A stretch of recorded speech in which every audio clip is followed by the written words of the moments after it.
What does the Bible have to say about DNA?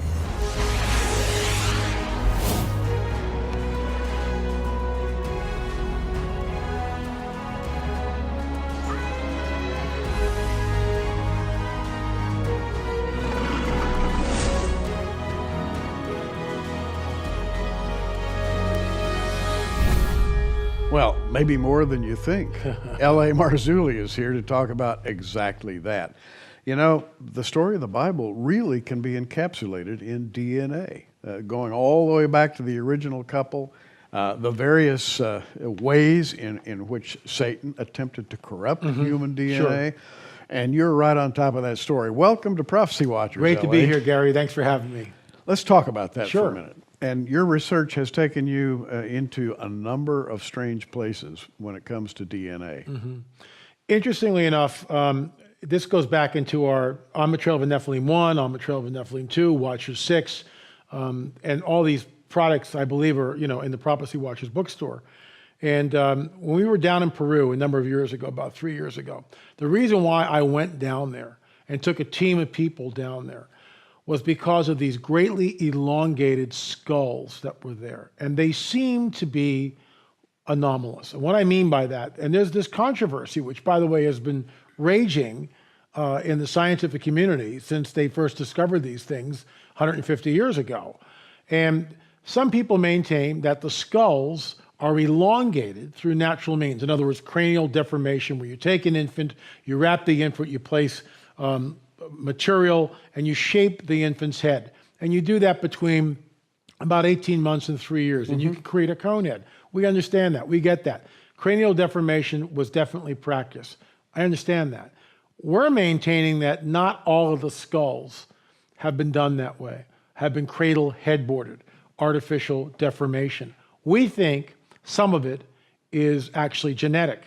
And that's why we're on the trail. That's why we're constantly going back and forth to Peru, getting samples and looking at to see if if it's genetic, then we should see some kind of marker in the DNA. Unfortunately, as we're sitting here now, we have not been able to sequence the entire genome.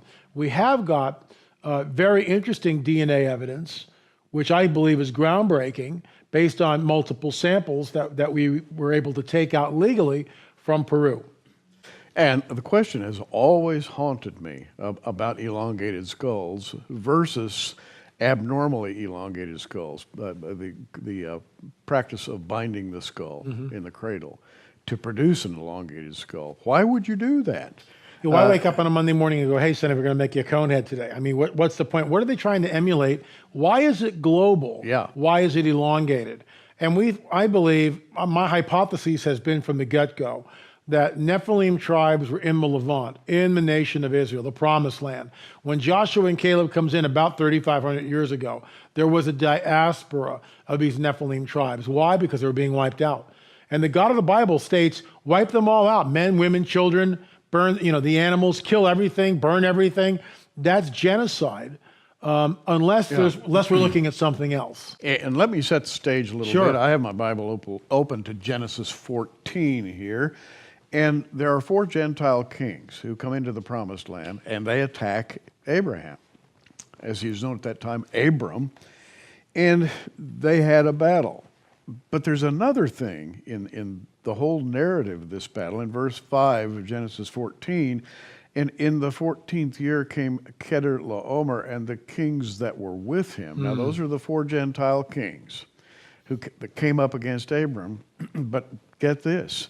They smote the Rephaims in Ashtaroth Karnaim, and the Zuzims in Ham, and the Emims in Shaveh Kiriatim. Well, what are those 3 giant tribes doing there? And these are only 3 of a number of other giant tribes that are mentioned. What are they doing in the mix? And by the way, why is there such an urgency to wipe out these tribes, which there is, as you read on in Genesis 14, 15, 16? I believe this hails back to Genesis 3 in the biblical prophetic narrative, when it states, when the Most High God is in the garden, and you brought this to light in the Nephilim Mounds Conference, and it's a great presentation, that when the God of the Bible is in the garden. Adam and Eve are over here, the serpent's over here. And the God of the Bible, Elion, the Most High God, states, the seed of the serpent will be at enmity, at war with the seed of the woman. The seed of the woman becomes Messiah. We know that. Eventually becomes Messiah. The seed of the serpent is sperma. I mean, it's seed. It's all about the seed, which was the title of your presentation. All about the seed. And unless we come to an understanding of this ongoing seed war, we're left hopelessly without a clue as to the rest of the biblical prophetic narrative, because it is all about the seed. The kingdom of the serpent is trying to create man in his own image. And what we see with those three kings that are mentioned, the Raphaim, the Zanzumim, and the Emims, those, in my opinion, are Nephilim. They are hybrid entities. They are part fallen angel, part human. And they may even be, in some sense, immortal. In other words, they can be killed, yes, so they're not immortal like the angels, but they're certainly not, their lifespan may be far greater than humans. We don't know. That's conjecture on my part, and I'm the first to admit it. But something is going on where we see that judgment come down, and they go after these guys, and of course, we know the end of the story. So to go back a bit, we believe in the creation of Adam and Eve by God. We believe that they sinned.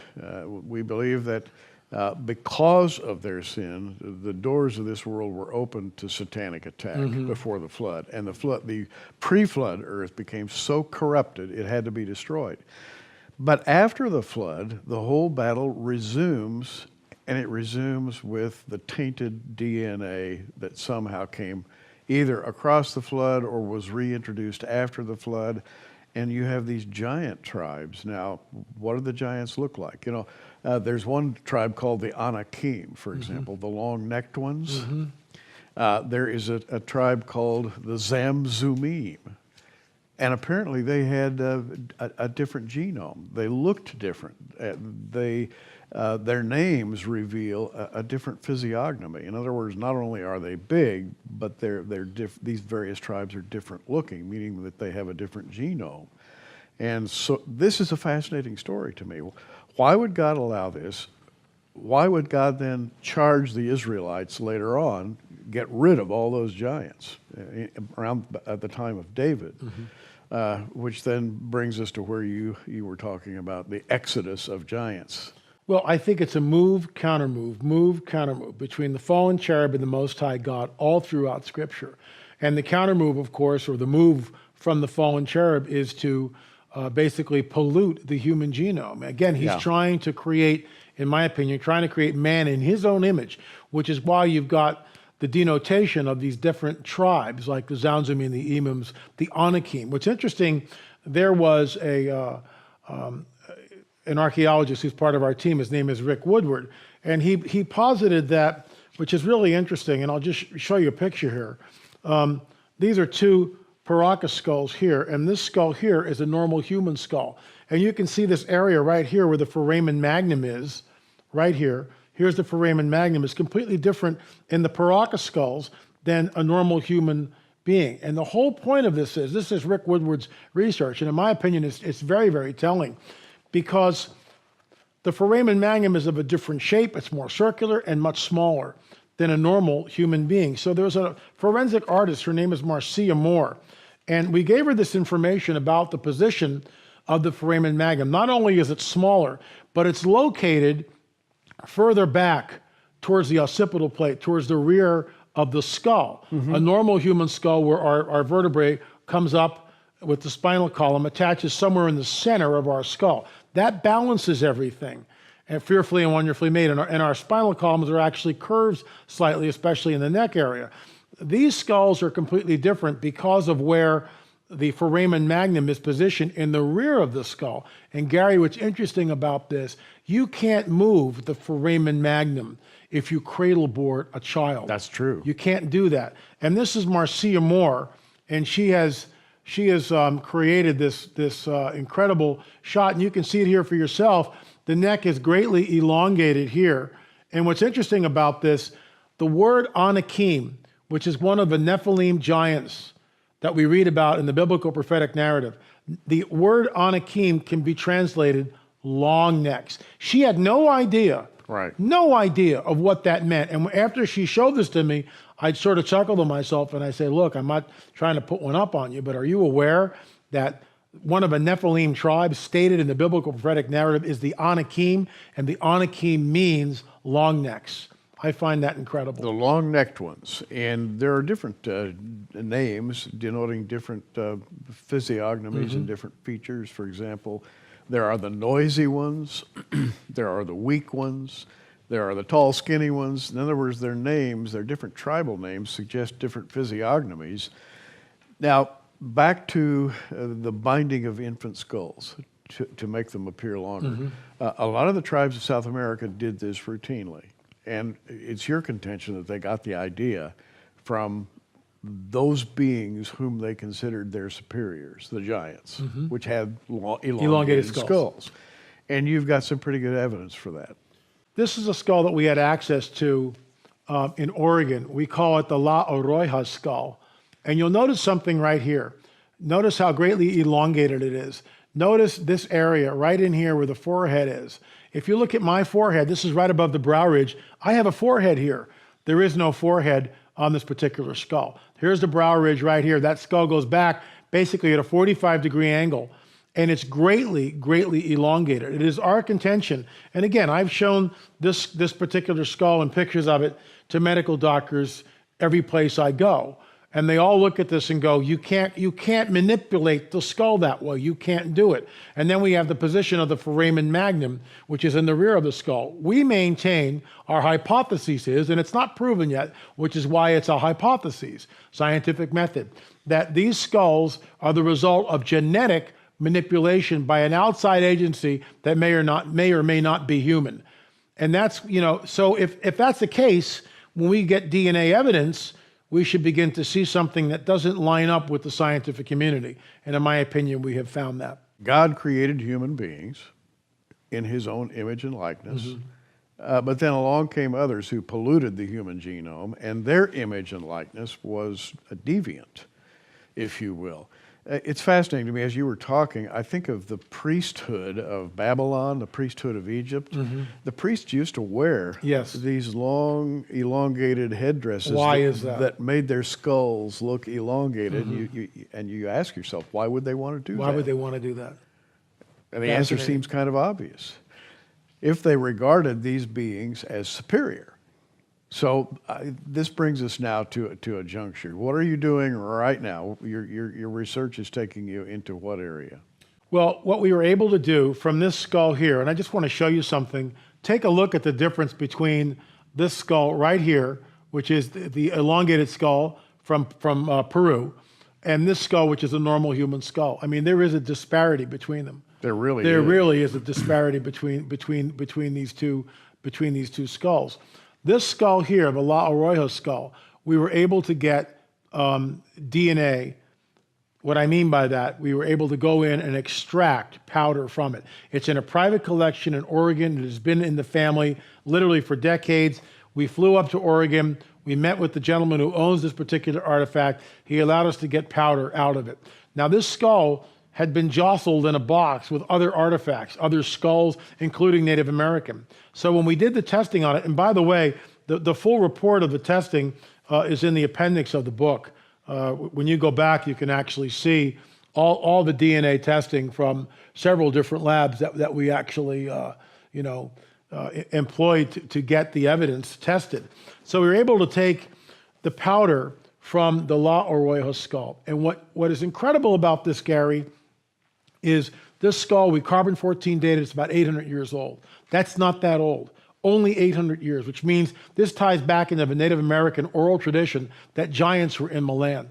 What's incredible is the DNA evidence pointed from the powder that the haplogroup, which comes from the mitochondrial DNA, which comes from the female line, shows an origin in this particular skull, specifically in Turkey, Syria, and Mesopotamia. That is the Middle East. Why is this so important? Why did we about fall off of our chairs when we heard this? Because it goes against the existing Darwinian paradigm, which states unequivocally that the Americas, both North, Central, and South America, were peopled by people coming over from the Beringian land bridge. The Bering Strait was a land bridge. They came over from Asia and trickled down into the Americas. What we have discovered completely flies against that theory. It points to a European/Middle Eastern origin of these Paracas people, which fits our hypotheses exactly. And that excites us like crazy. Indeed. Now, you're going up directly against an establishment theory. Sure. The Darwinian evolutionary model essentially says that we elevated ourselves from the apes and became a consistent humanoid end product, and that we're evolving upward even as we speak into the next level, I suppose.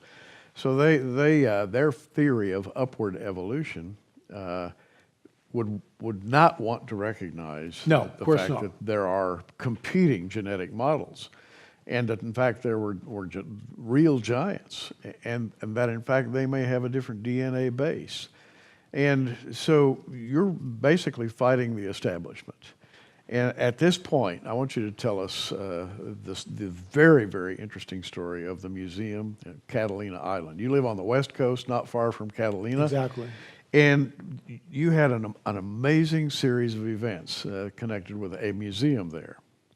Basically what happened was a number of years ago, and this is all in On the Trail of the Nephilim Volume 2, but there's an author who wrote a book called Mysterious Catalina. His name is Jim Watson. I'm reading the book, and I turn to a chapter about this sort of enigmatic primitive archaeologist, 1919 and 1921. He's doing these archaeological digs on the Channel Islands, which run from Santa Barbara down to San Diego. And he's out there and he's digging up all this stuff. And in some ways, he's a little more than a grave robber. Okay, I get that. A lot of Native American artifacts. I understand that. That's somebody's uncle. I get it.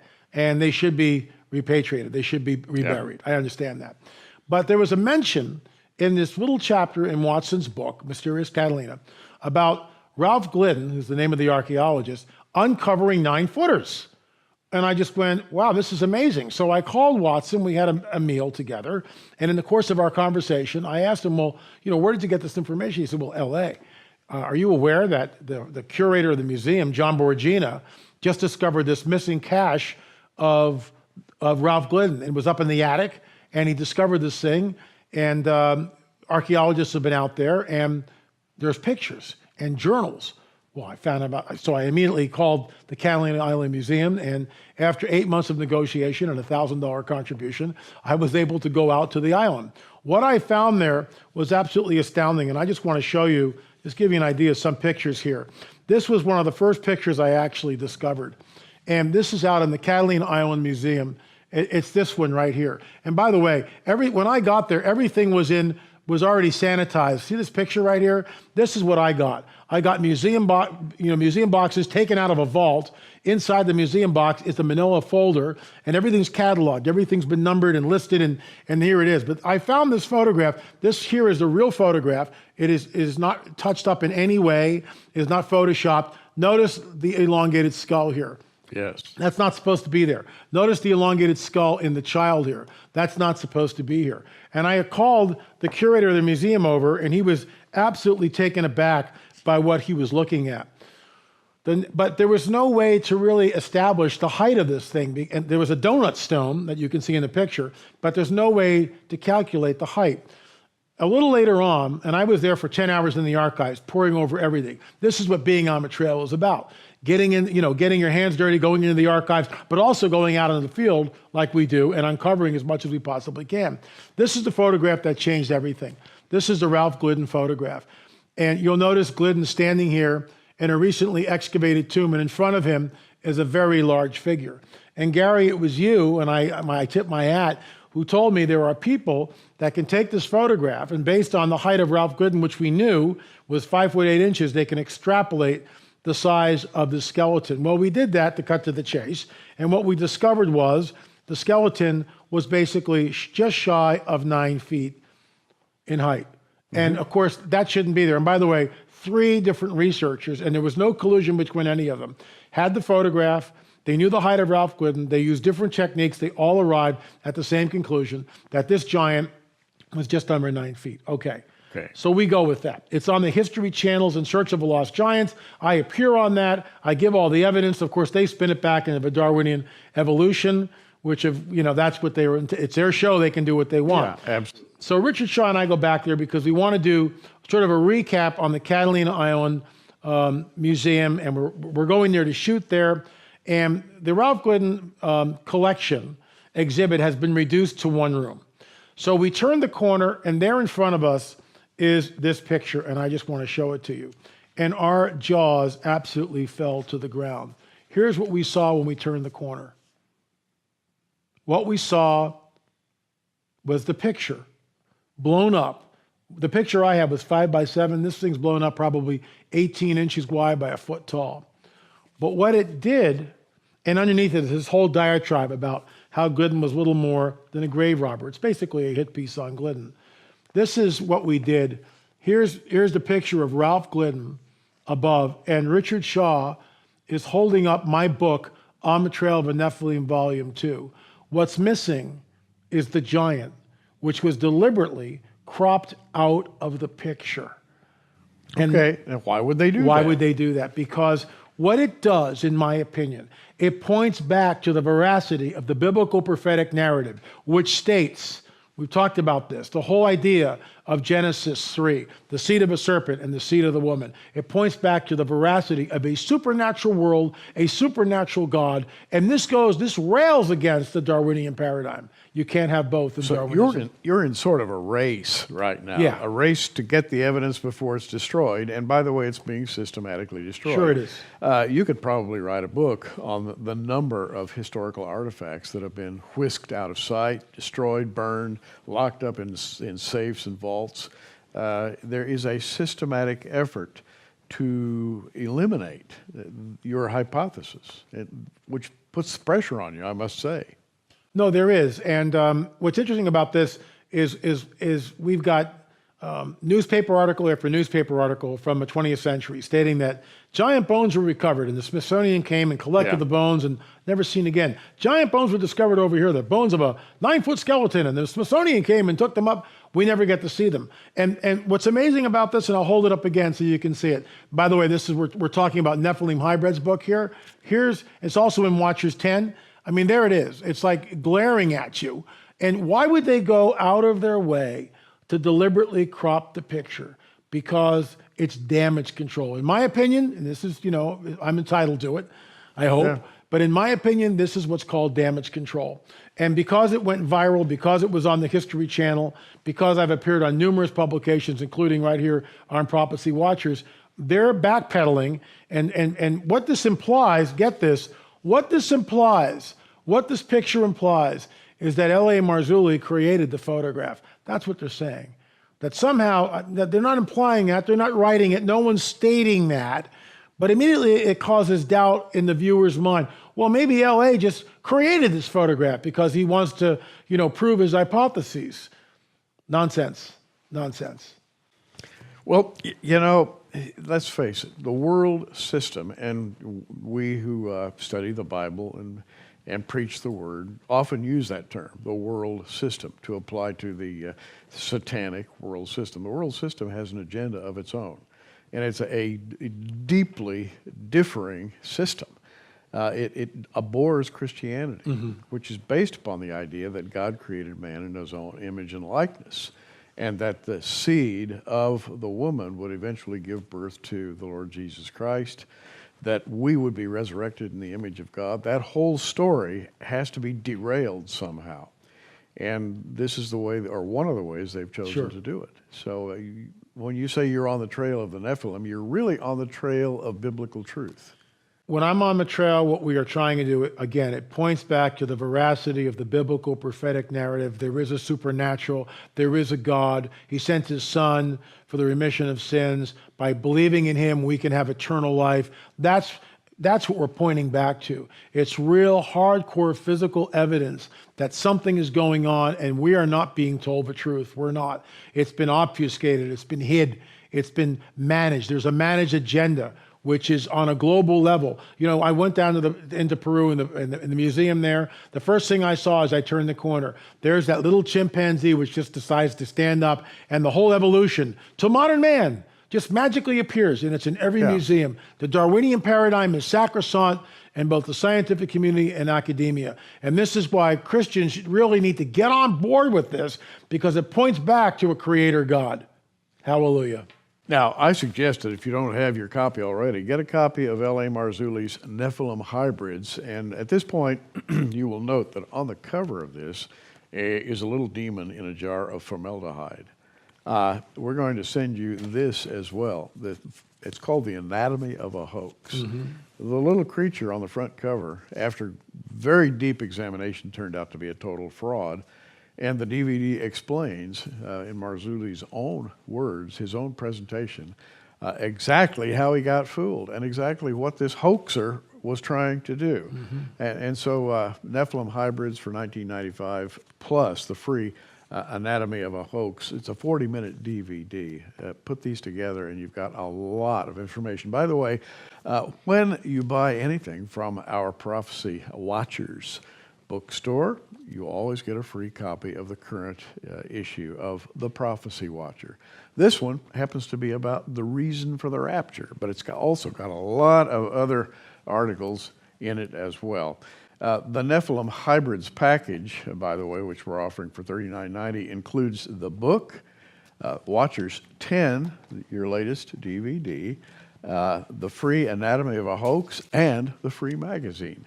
All that for $39.90. And you'll be able to keep up with Marzulli's studies, his adventures. By the way, you haven't quit. You're off on another... We are on the trail. We can't talk about... We can't talk about what we're doing, but we're on the trail. And I mean, he can't talk about it. No, he can't. Not a word. I wish you could. He told me where he's going. I can't tell you either. But it's fascinating. I can't wait to see what you find there. Yeah. And it looks like you're going to find something really interesting. I think so. No hints. We'll see. Don't know yet. No hints. No hints. A final thought. I think you expressed it greatly when you talked about the gospel, the biblical story of creation. Didn't involve evolution. No. Do you have a final thought in the concluding minute or so? I just think we're in a window of time where the battle is raging all around us, that we are certainly in a post-Christian era, that evil is called good and good is called evil. I've never seen anything like it. I think we're heading towards that time of Jacob's trouble called the tribulation. I don't believe that the church is about to go through it. I know my blessed hope is to be raptured, to be caught up, and to see the one whom I serve. And that's what all this is really about. It all points back to the coming King, to the return of our King. And that's exciting. I couldn't agree with you more. May the Lord bless you and Likewise, yours. Gary. May the Lord bless your studies, your travels, keep you safe, and we'll be praying for you. Wish I could tell people where you're going. No, that comes later. You know, it's an amazing time in which we live. Keep studying the Bible. Keep studying prophecy. Of course, that's what we do right here at Prophecy Watchers. So keep watching. We are. Thanks for joining us on Prophecy Watchers. You can find us on the web at prophecywatchers.com, where you can sign up for our free email newsletter, or follow us at facebook.com/prophecywatchers. In the meantime, keep watching, everybody, and we'll see you soon.